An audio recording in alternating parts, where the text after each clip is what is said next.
chop suey na naging pansit canton. Oh, yan naman. Hello, hello, hello. Good morning po sa inyong lahat. Good afternoon, good evening, o kung anumang evening, ay, anumang ning meron kayo dyan. Medyo ang dami kong natirang gulay, oh. Ayan po, iba't ibang klase ng gulay ang mga natira ko. Kaso parang ayoko siyang itapon kasi pwede pa po siya. At ako'y nagkikrave ng pansit. So, at wala akong noodles. Ang gagamitin ko ay pansit canton.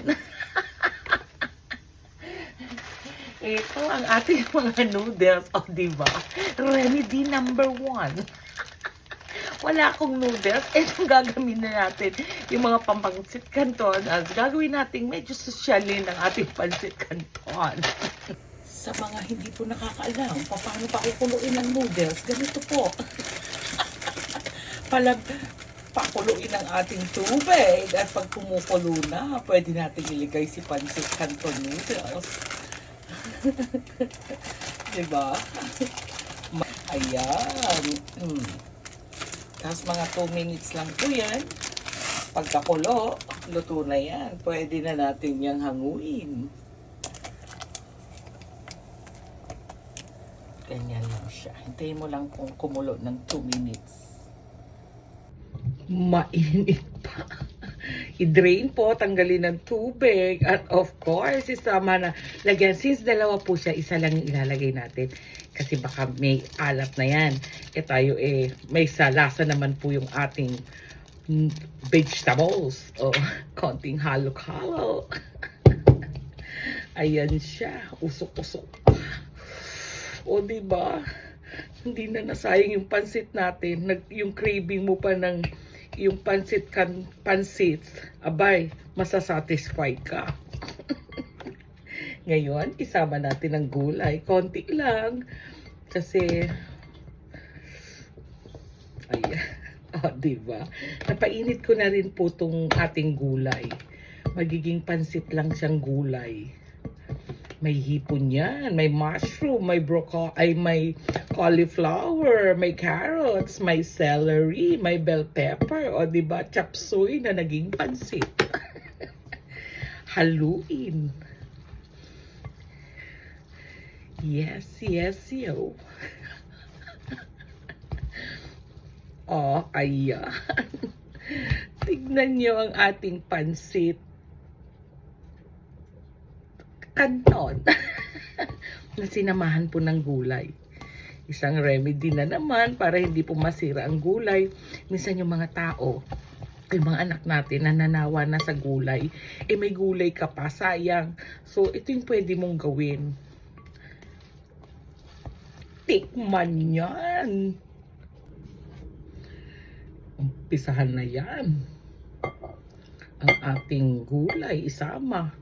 Hindi ako makakuha sa aking chopstick. Nagta-chopstick kasi. Maiba naman tayo. Ayun, ayaw pumasok si chopstick. Hindi siya ganun kadaling gawin.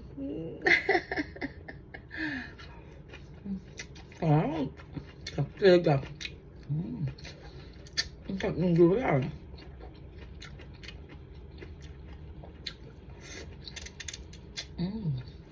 Yummy. Yummy, yummy.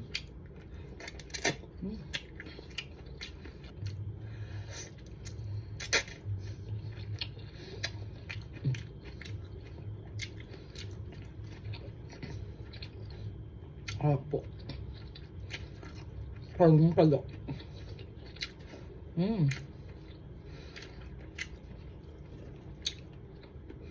Sarap.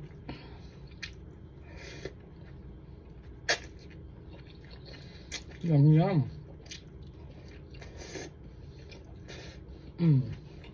Diba?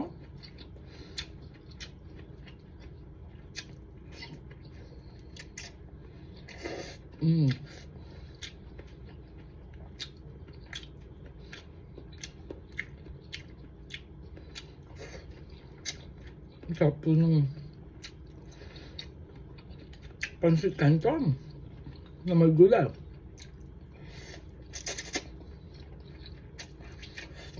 Papadami kain ko.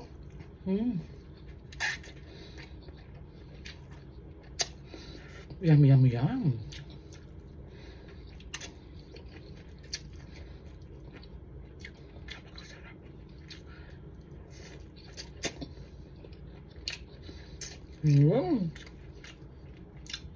Super enjoy ako.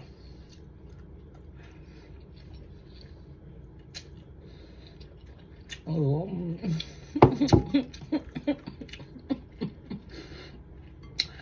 Salamat po sa panonood. Sana po nag-enjoy kayo sa ating simpleng remedyo. Gulay po na naging pansit. O, di ba? Kakaiba. Pa-share, likes, and comment. And don't forget to follow me for more. God bless you guys. Love you. Kain pa tayo.